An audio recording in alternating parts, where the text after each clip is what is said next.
エピソード10、知能の接続、物理の障壁。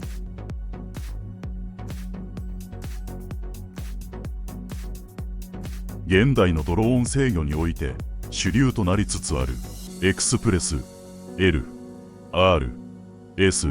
今回はこの最新プロトコルを用いたスマートな接続を目指します。理想はシンプルです。パスフレーズさえ設定しておけば、送信機と受信機の電源を入れるだけで魔法のようにバインドが結ばれるはずでした。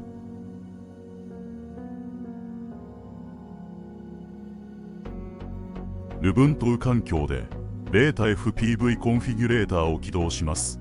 しかしここで第一の壁、 Linux の洗礼が待ち受けていました。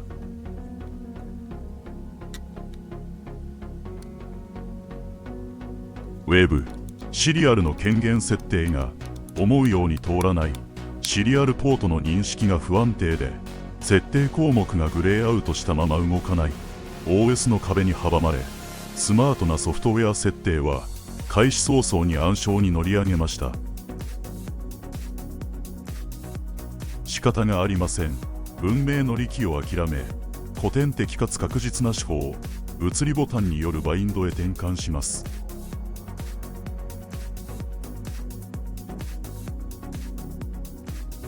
ですが、ここには第二の壁、ハードウェアの二重人格という罠がありました。バインドボタンを押しながら電源を入れる教科書通りの操作をしたはずが、コントローラー上の LED は不気味な紫色に3回点滅します。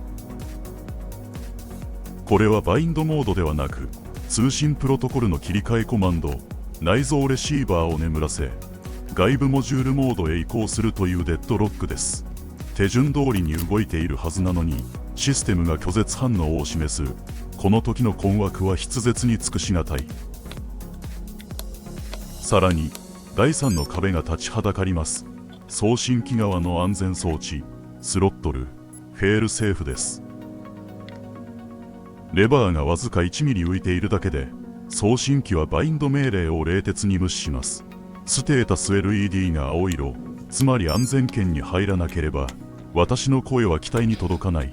物理的なレバーの位置という、あまりにも初歩的であまりにも盲点な制約。 Linux の不安定さ、モード遷移の競合、そして安全使用の壁、すべてのパズルを一つずつ泥臭い試行錯誤で解いていきます。スティックの動きに合わせて画面上のバーが滑らかに正確に追証しています。紆余曲折を経てようやく確立された絆。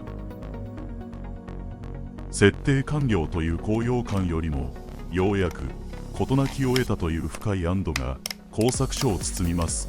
知能が物理的な障壁を乗り越え、ついに機体と対話ができるようになったのです。それではまた次回。